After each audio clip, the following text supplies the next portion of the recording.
Muy buenas noches, señoras y señores. Bienvenidos a su programa La Inmensa Minoría. Como todos los viernes, vamos a resumirles la semana y vamos a dar paso a lo peor de la semana y a lo mejor de la semana. Lo peor nos lo trae nuestro compañero Juanma Pérez Noya. Adelante, Juanma.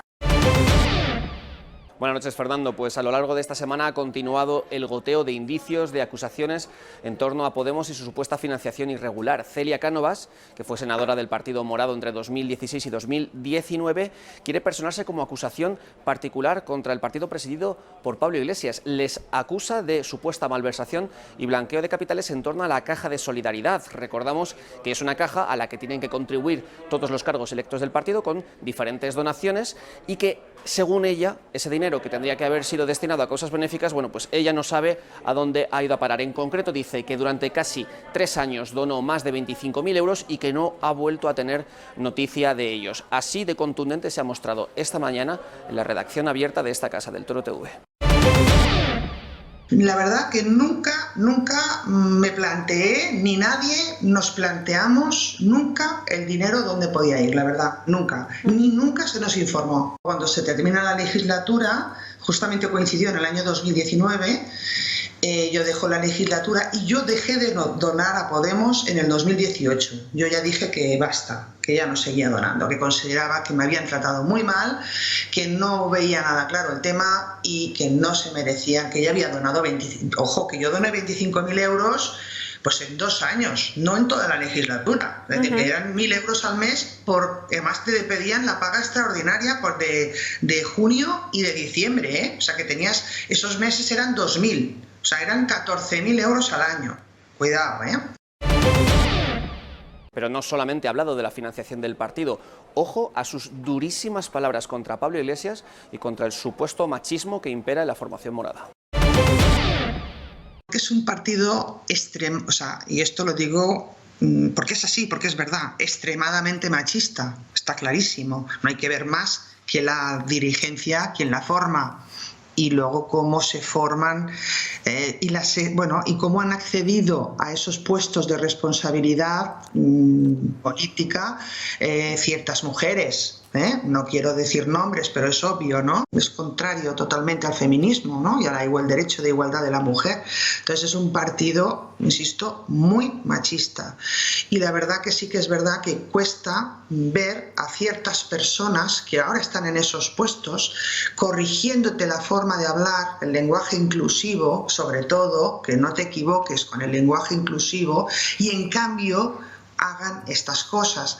Yo es a donde voy. Me parece una aberración que nos perdamos en detalles ridículos, absurdos, como por ejemplo esto, y en cambio no demos importancia a que una señora llegue a ser ministra por ser la mujer de quien es.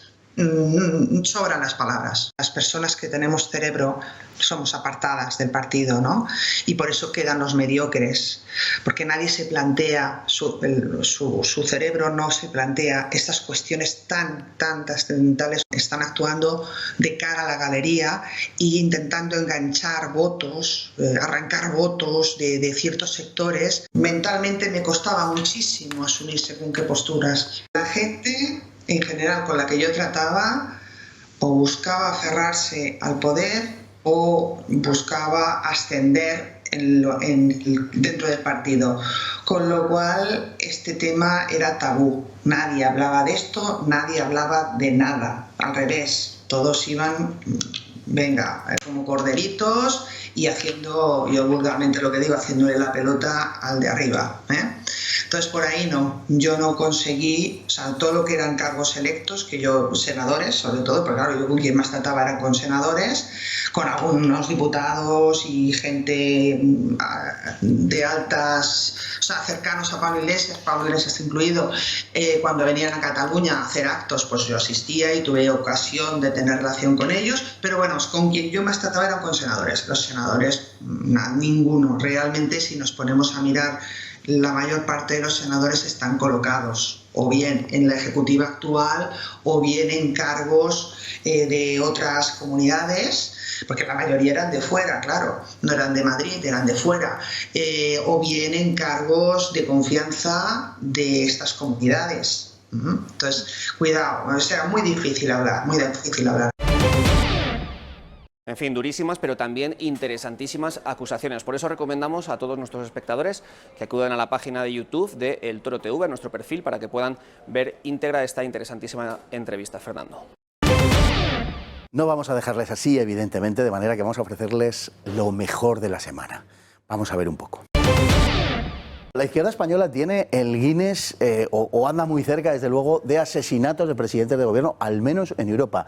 4 asesinatos en 75 años. Pues sí, la verdad es que es una marca difícil de superar. Tal vez la izquierda rusa, que también asesinó a varios presidentes de gobierno, primeros ministros, ministros y también algún zar, pues la supere en este caso. Pero, vamos, ni punto de comparación con la izquierda francesa, la italiana, la británica o la alemana. La verdad es que la izquierda española, lo que es la pistola y la bomba, pues han sido dos de sus grandes argumentos durante muchísimo tiempo. Una constante del Partido Socialista en su historia, y en la nuestra, claro, es que cada vez que tiene competencia por la izquierda, sea la CNT, sea el PCE o lo que está sucediendo también hoy en día, comienza un periodo inevitablemente de desgracias. No para el PSOE, sino para todos. Bueno, es que el PSOE hace como esos revolucionarios franceses que tenían como mandamiento nadie a mi izquierda. Entonces empieza a competir, en este caso con la CNT, en ver quién es más bestia, quién hace las mayores huelgas, quién apalea más gente, quién suspende más obras y quién tira más de pistola. Lo cual demuestra que la izquierda española es más africana o más sudamericana que europea, porque por las mismas fechas, antes de la Primera Guerra Mundial ya había diputados laboristas en Gran Bretaña y el laborismo no estaba por la toma violenta del poder, estaba por el reformismo. Y lo mismo le pasa a la socialdemocracia alemana. Estuvo prohibida por Bismarck como tal, aunque había diputados socialdemócratas, y en ningún momento decide pasar a la toma violenta del poder. Incluso cuando cae la monarquía y se llega al armisticio, el canciller alemán Friedrich Ebert, que era socialdemócrata, emplea el ejército para reprimir a los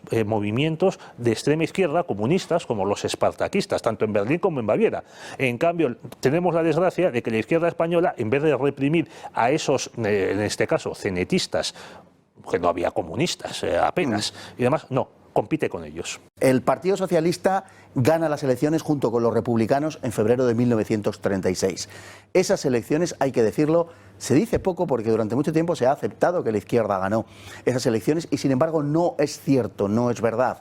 Los últimos trabajos dejan muy claramente subrayado, evidente, que los republicanos y los socialistas, la izquierda, el Frente Popular, el llamado Frente Popular, gana las elecciones mediante el fraude y la violencia. No es, por tanto, un gobierno legítimo el gobierno que sale de las urnas en febrero de 1936. Las dos elecciones más decisivas de la Segunda República son las municipales del 12 de abril del 31, que ganan los monárquicos el número de concejales y que, al ser elecciones municipales, no se podían tomar como un plebiscito sobre la forma de Estado.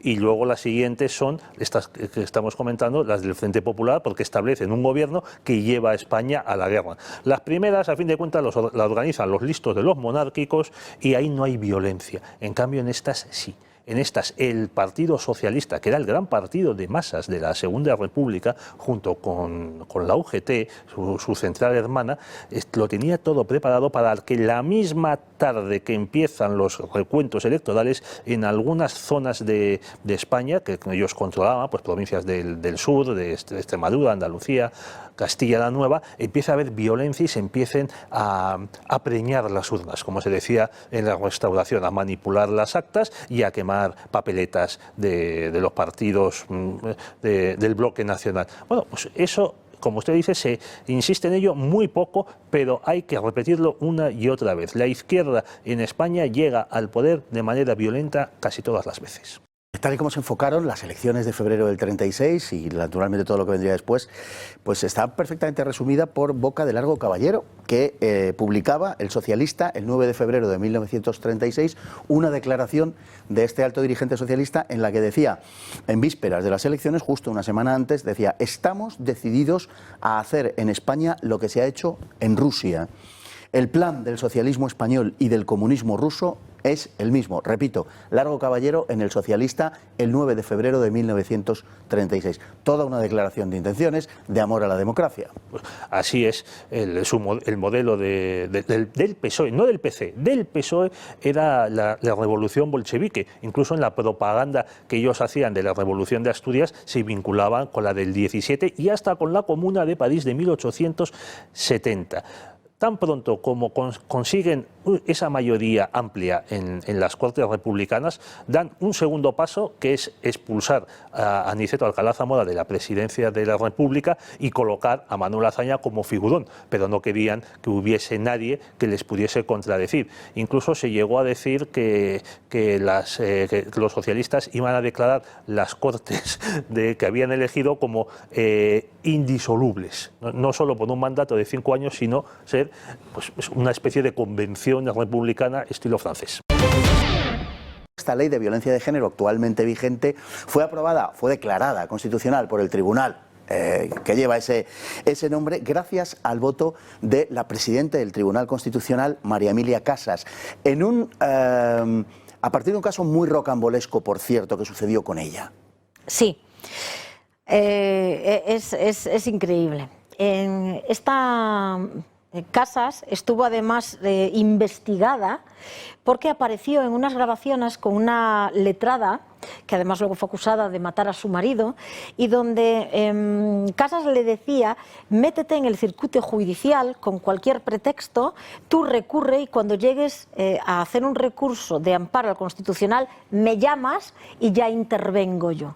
Pues esta señora fue quien dio legitimidad y dijo que era necesario, a pesar de que atentaba directamente contra la Constitución, y fue quien dio, digamos que, pase de oro a la constitucionalidad de esta ley. Curiosamente, luego el año pasado Alfonso Guerra y otros políticos dijeron sin ningún tipo de pudor, y lo peor, sin ningún tipo de reacción por parte de la sociedad, que en aquel momento, en el 2005, que fue cuando se instó la inconstitucionalidad de esta ley, que el Tribunal Constitucional recibió presiones políticas insostenibles para declararla constitucional. Y 15 años después lo dicen y se quedan tan serenos. Sí, señor. Y no pasa nada, como con tantas cosas que suceden en España. En los casos de divorcio, sabemos que se emplean las denuncias con enorme profusión y existe una correlación estadística entre el índice de suicidios en varones y los procesos de divorcio. Hay una correlación que, como evidentemente aquí en nuestro Instituto Nacional de Estadística pues saca estadística de lo que conviene al gobierno de turno, pues no sabemos cuántos hombres se suicidan, pero no los motivos, la motivación, aunque sea, digamos que en encuadres muy genéricos, lleva detrás. Pero sí es cierto que muchos de los que han conseguido rastrear ciertas asociaciones llevan detrás parejo una denuncia falsa en un principio o una situación de divorcio en la que entran en desesperación porque llevan meses sin ver a sus hijos y ven cuál es su futuro: terminar sin ver a sus hijos, en la calle por no poder pagar hipoteca y piso de alquiler y fuera de sus casas. Sí. En su artículo, don Antonio hablaba de un plan globalista en el cual una élite todopoderosa dirige la colmena. Sí, a ver, hay utilizo ahí también un poquito la figura de la pirámide, ¿no?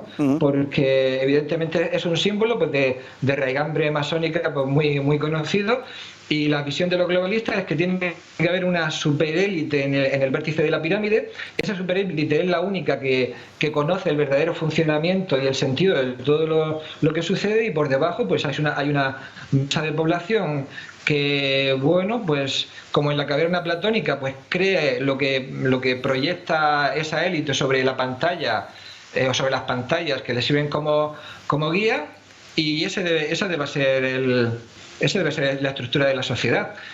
Ahora, ahí desde luego, como ya he repetido en otras intervenciones, pues el ejemplo que nos da Aldous Huxley en Un mundo feliz es totalmente significativo, porque recordando un poquito la novela, allí la élite pues está representada por la figura de Mustafa Mond, sí, que explica a Bernard Marx y a Helmholtz, los dos de los protagonistas de la novela, que bueno, a ver, la pérdida de la naturaleza humana y la desnaturalización del ser humano es un precio que conviene pagar y que merece la pena pagar para conseguir una sociedad totalmente estable, una sociedad donde se ha suprimido el conflicto, pero claro, también a costa de suprimir la autenticidad y la esencia humana. Pues claro, ahora mismo estamos ante esa disyuntiva. Es decir, ¿qué queremos? Un futuro donde efectivamente nos convertimos en cyborgs conectados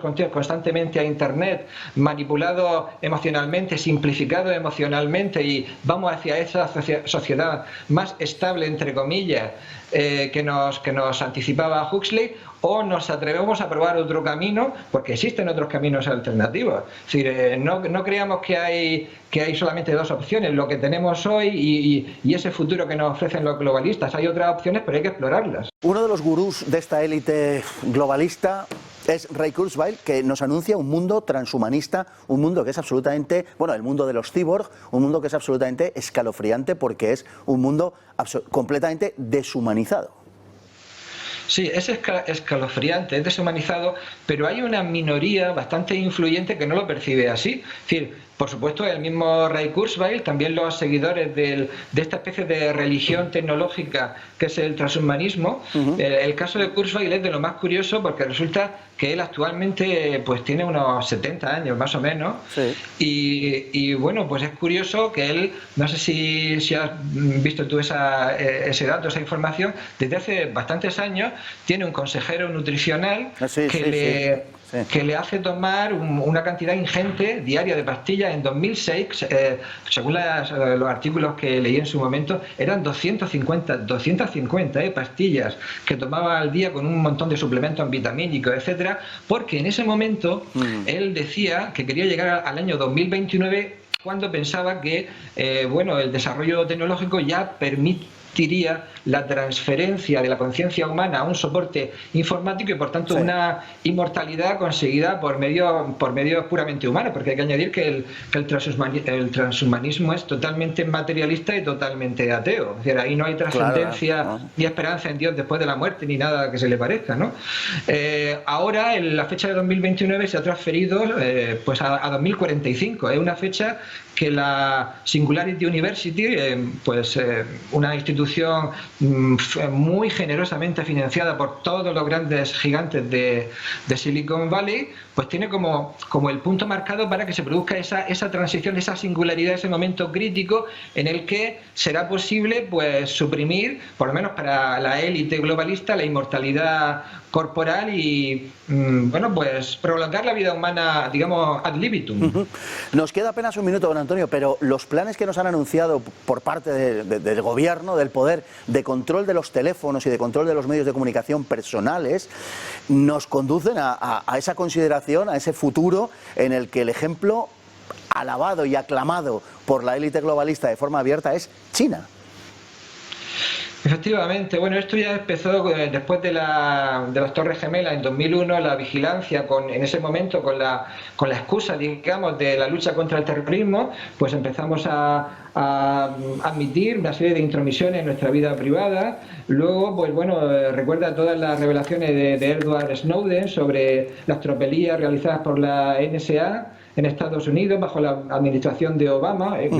Gran sorpresa, ¿cómo es posible que una especie de santo laico como Obama, por otra parte candidato totalmente apoyado por la élite globalista, igual que Hillary Clinton después, cómo es posible que esa figura tan admirada y tan apoyada por los medios pues hiciera eso? Pero es así a lo que nos llevan.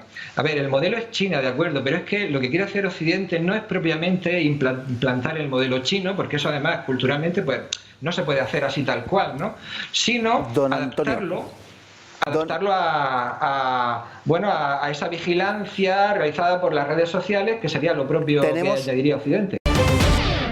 Vamos a publicidad, pero estamos un momentito, enseguida volvemos y le seguimos ofreciendo lo mejor de la semana.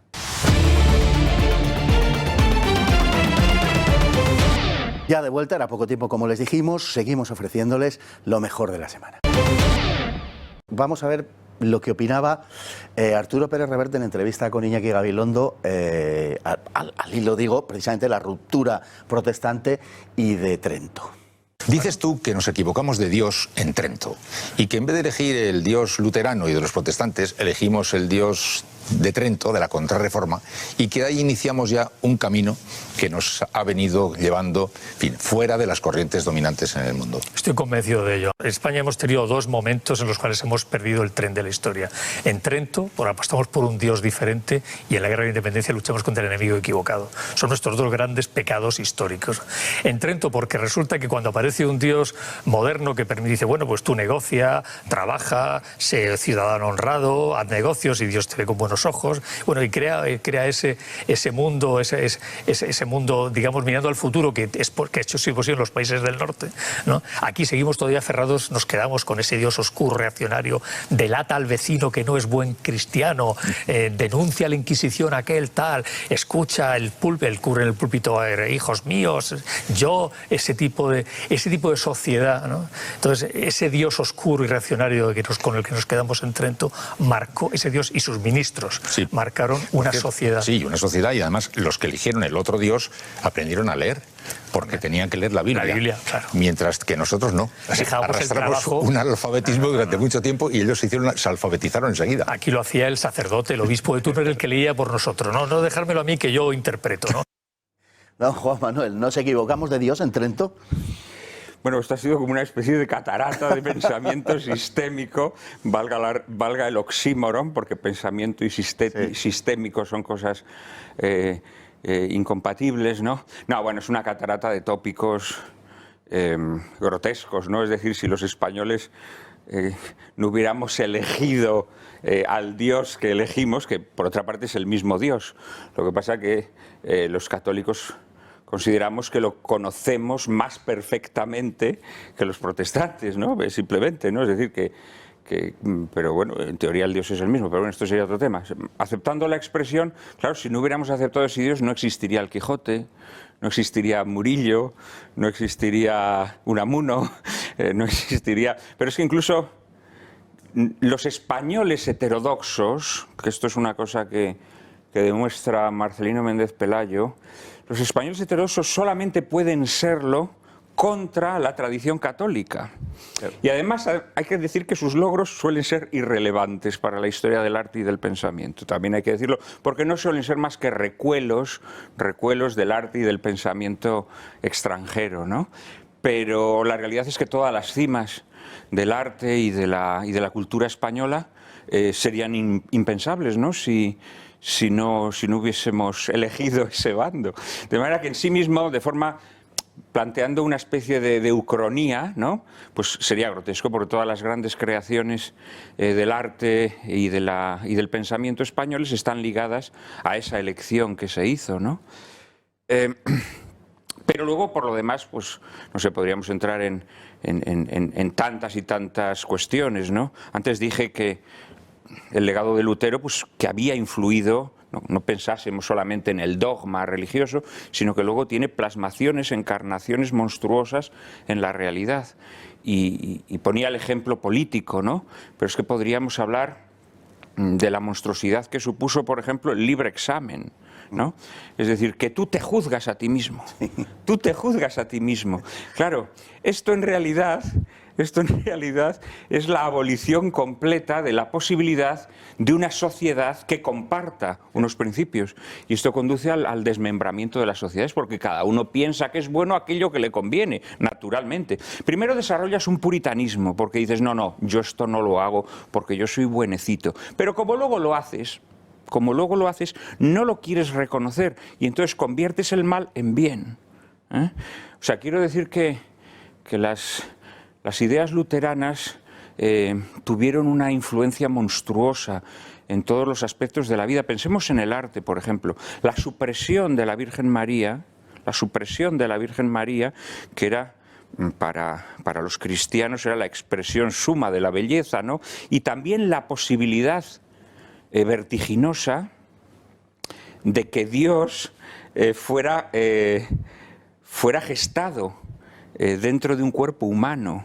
Entonces, claro, el cuerpo humano se convierte verdaderamente ya no en templo del espíritu, sino en templo de Dios, ¿no? Y por lo tanto, la expresión suma de la belleza. La supresión de esa expresión suma de la belleza nos ha conducido a la desintegración del arte. Ahí estamos viendo las escurrajas, ¿no? Ahí tenemos esas grandes obras maestras, sí, con que nos obsequia el arte contemporáneo. Eso también es hijo de la ruptura que introduce Lutero, ¿no?, en nuestra civilización. De manera que, bueno, reivindicar esto me parece verdaderamente pintoresco. Sobre todo me parece que es producto también de una visión acomplejada de lo que somos, ¿no? Decía Unamuno que los españoles no tenemos por qué querer imitar a los pueblos extranjeros. Hay pueblos que tienen una vocación científica, hay pueblos que tienen una vocación, en fin, no sé. El pueblo español tuvo siempre una vocación espiritual y artística. Y esas son las dos vetas fundamentales del genio español, ¿no? Si hubiéramos elegido otro Dios, como decía don Arturo, sencillamente hubiéramos renunciado a España, en realidad, ¿no? Has declarado que la pandemia es un experimento, lo cojo literalmente de tus palabras, y que es un golpe de Estado antropológico. Antropológico, sí, porque en los días del llamado confinamiento se hizo mucho énfasis en la posibilidad de un golpe de Estado político, ¿no? Que también este es un error que comete la derecha, lanzar ideas que son falsas, que luego se demuestran falsas y que por lo tanto, cuando la gente comprueba que son falsas, pues desmotivas a la gente, ¿no? No, yo no creo que haya habido un golpe de Estado político. Entre otras razones, ¿qué golpe de Estado político va a haber en un Estado que hace realmente las cosas más aberrantes, como que no haya separación de poderes, como que, en fin, bueno, sería absurdo, ¿no? Si este es un Estado maravilloso para cualquier tirano, ¿qué más quieren? No, un golpe de Estado antropológico. A mí esto sí me parecía verdaderamente monstruoso. Es decir, en España hemos aceptado... Bueno, en España llevamos mucho tiempo aceptando que nuestros viejos mueran en morideros, a los que llamamos residencias, porque los hemos dejado de cuidar en nuestras casas, porque hemos dejado de atenderlos nosotros. Que yo no digo, por supuesto, que haya viejos que por su deterioro o por el tipo de enfermedades que padezcan necesiten una atención específica que nosotros no le podemos dar. Pero eso es un 10%. El 90% de los demás viejos son viejos a los que pueden cuidar sus hijos. Y esa es la primera obligación natural, de cualquier persona y, por supuesto, de una comunidad política sana, cuidar de sus viejos. Bueno, dejamos de cuidar de nuestros viejos, pero es que a esos viejos los dejaron morir en estos morideros, los dejaron morir en medio de las agonías más atroces y sin ningún tipo de consuelo espiritual. Y eso lo hemos aceptado como si fuese algo normal. Es decir, como que el que la gente muera como perros es algo normal. Bueno, como perros no, porque, hombre, hoy en día los perros yo creo que ya tienen hasta cementerios, ¿no? Pero aparte tienen veterinarios que les cuidan, les hacen la permanente, les liman las uñitas y todo, ¿no? Los hemos dejado morir así, como auténticos perros. Los hemos enterrado sin rendirles los honores amorosos que le tiene que rendir su familia. Esto lo hemos aceptado como si fuese lo más normal del mundo. Y esto a mí me deja perplejo. Esto está hablando de un retroceso en nuestra humanidad. Es decir, nos está hablando de una vuelta a estados precivilizatorios, porque es que cuando uno entra en las cavernas, descubre que el hombre prehistórico honraba a sus muertos. No hay civilización humana, no hay forma de civilización humana en donde no se honre a los muertos. Hombre, puede haber habido civilizaciones degeneradas, descivilizaciones, ¿no? Pero un mundo en donde los viejos mueran como perros, donde los enfermos no reciban cuidados ni atenciones espirituales, ¿esto dónde se ha visto? Y esto es algo que tendría que hacernos pensar, ¿no? Y junto a eso, pues sí, hombre, vamos a ver, yo creo que fundamentalmente lo que está ocurriendo con la plaga coronavírica, que ojo, yo no digo que no exista, son cosas distintas, yo creo que la plaga existe, yo creo que la plaga es peligrosa, probablemente se esté exagerando y se están induciendo conductas dementes, como llevar mascarilla por la calle, sobre todo por calles por donde no hay gente, que es una cosa verdaderamente demente y que parece mentira que un pueblo acepte y que parece mentira que un pueblo acepte. Yo no niego la existencia de la plaga. Lo que digo es que la plaga ha sido aprovechada para un ejercicio de biopolítica, lo que llamaba la biopolítica Foucault, ¿no? Que es conquistar el espacio público y reglamentar las relaciones humanas, incluso en lo más íntimo, ¿no? Llegando incluso al pensamiento que se moldea conforme a la voluntad de ese poder que ya no se preocupa tanto de las cuestiones meramente políticas, sino que sobre todo es un ingeniero social, Y esto evidentemente ha ocurrido, bueno, lleva ocurriendo mucho tiempo, pero en estos meses se está expresando de forma dramática. Es que hoy en día ya no es necesaria ni la policía. Porque nos hemos convertido en policías de nuestro vecino. Antes que Reverte hablaba de la Inquisición, pero bueno, pero si eso ocurre hoy, que España es un país totalmente descatolizado. Eso ocurre hoy, la gente se ha convertido en policía de la otra gente, ¿no? De su vecino.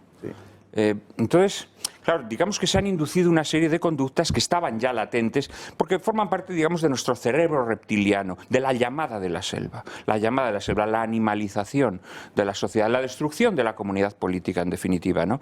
Nunca la comunidad política ha estado más destruida, más muerta. Lo que pasa es que ese Frankenstein lo han juntado todos los trocitos, como hacía el doctor Frankenstein, lo han cosido y le han puesto un corsé que se llama Constitución del 78, y ahí estamos todos metidicos, disfrutando de nuestras putrefacciones. Y asistiendo a la apoteosis del cientifismo. Bueno, este es otro tema verdaderamente llamativo, ¿no? Y que forma parte también de esta labor de ingeniería social. Claro, vamos a ver, el hombre es un animal religioso. Antes decíamos que era un animal simbólico, pero bueno, un animal simbólico, en el fondo estás diciendo que es un animal religioso, porque los símbolos siempre aluden a las realidades que no puedes expresar de otra manera, ¿no? El hombre es un animal religioso, y cuando tú al hombre le extirpas esa parte de su naturaleza que necesita unirse o al menos buscar a Dios, ese hueco que dejas en su naturaleza lo tienes que rellenar de alguna manera, ¿no? Y se rellena con falsas religiones. E indudablemente creo que la gran religión de nuestra época, la religión que ha sustituido la fe, es la religión cientifista, ¿no? Y bueno, también hemos asistido a cosas dementes. Es decir, primero nos dijeron que la mascarilla era inútil, incluso se descojonaban de los aprensivos que querían llevar mascarilla, se descojonaban de ellos, y luego han terminado diciendo que tenemos que llevar la mascarilla siempre. Nos dicen cosas tan dementes como que no podemos fumar. Ya ni siquiera en la calle si hay una persona a no sé cuántos metros, pero en cambio podemos hablar, que expelemos también saliva. Nos dejan abanicarnos de tal manera que nuestro sudor impregne a todos los que nos rodean. O sea, nos proponen cosas absurdas con falsos fundamentos científicos. Claro, la ciencia se ha convertido ya en la manifestación de la charlatanería. Es una charlatanería que cada día nos lanza ideas equívocas, contradictorias, confusas, pero misteriosamente, a mucha gente esto le consuela. Claro, la vieja religión, esa religión que decía Reverte que nos equivocamos al elegir, la vieja religión por lo menos, más allá de que creas o no, pero joder, tiene una congruencia verdaderamente pasmosa, ¿no? Claro, hoy en día recibes mensajes totalmente contradictorios y los aceptas como dogmas. Es algo monstruoso. Claro, eso también nos está hablando de un pueblo destruido. La verdad es que hoy contactamos con don Marcel por razón de lo que le está sucediendo a un sacerdote, Custodio Ballester, que bueno, sufre una persecución por haber expuesto en un artículo pues en gran parte las mismas cosas que dicen los propios musulmanes de sí mismos. Es gracioso que en un caso se nos insta a respetar, a tolerar y tal, y en el otro caso cuando lo que hace es repetir lo que estos a quien hay que respetar dicen, pues resulta que hay que perseguirle. Sí, esto de la islamofobia, si te fijas, el caso de Custodio Ballester lo que nos muestra es que la islamofobia solamente existe cuando quien habla del Islam es alguien que no sea musulmán. Porque si quien habla del Islam, quien coge el Corán y lo lee en voz alta, es un musulmán, entonces es simplemente una persona que es de una cultura distinta y tenemos que respetarla, porque si no seríamos islamófobos. Pero claro, si quien habla del Islam, quien coge el Corán y lo lee, es alguien que no es musulmán, entonces ya estamos hablando de islamofobia. ¿Por qué pasa eso? Pues bajo mi punto de vista, porque lo que quieren es hacernos ver el Islam, digamos, como una minoría, aparte de religiosa, que lo es, por lo menos en España, como una minoría de víctimas inofensiva. Pero si te fijas, el orador musulmán dice claramente que se le nota ofendido cuando les llaman radicales. Dice que no somos radicales, somos musulmanes, esto es el Islam. Así que lo que estamos es en una enorme contradicción. Si uno se mete a buscar artículos de aquella época, y por eso insisto en el valor de este libro, antes de que se fijara la postura oficial, que es una postura asumida de forma acrítica por todas las autoridades internacionales, nacionales, medios de comunicación de masas, lo que podemos llamar la postura oficial, es decir, la explicación oficial de lo que está pasando, de la cual uno no se puede mover, salvo que quiera caer en el ostracismo más absoluto, veremos artículos del Daily Mail, veremos artículos de The Lancet, precisamente, artículos de la BBC, que desvinculan el origen del virus del mercado de Wuhan. Incluso lo ridiculizan, como diciendo, ¿a quién se le puede ocurrir que el virus este proceda de los pangolines, de los murciélagos, que no está ni siquiera claro si se vendían en ese mercado o no? Es un mercado, además, bastante más salubre de lo que se ha dicho. Mucho más. Se ha presentado como un mercado del sudeste asiático, de estos donde andan los peces tirados por el suelo. No tiene nada que ver con eso. Es muy moderno. Una inversión muy fuerte que se hizo. Y es curioso, pero estos grandes medios, en principio, han desechado esto. Se toma postura oficial sobre la pandemia y no se vuelve a publicar nada acerca de este asunto. En realidad, la postura oficial de la OMS es que el virus pasó por ahí, o sea, salió. Hombre, la casualidad de que a 14 kilómetros estuviera uno de los laboratorios de virología, digamos, más importantes, nivel 4, donde es como demasiado fuerte, ¿no? Es decir, desde luego es muy sospechosa, ¿no? Pero insisto, yo o sea, lo que no hay es ninguna certeza de nada, y eso en sí ya es muy sospechoso, muy extraño. Es decir, que no se esté avanzando más, bueno, China de hecho pues está cerrada. El tema de China, si miramos la evolución, es decir, ¿qué es lo que ha ocurrido después de esta pandemia? ¿Cuál es el balance? China no ha entrado en regresión. China va a cerrar el año pues con un 2% y tal. El año que viene se espera que tenga un crecimiento del 8%. El resto del mundo se ha hundido. Ellos van a estar en disposición de comprar muchos países muy baratitos. Y aquí paz y después gloria. Hombre, yo creo que eso no puede ser. O sea, eso está claro que hay que ponerle freno a eso, ¿no? El problema es que, desde luego, España no podemos esperar que España sea uno de los países que reclame nada, a pesar de ser el más perjudicado.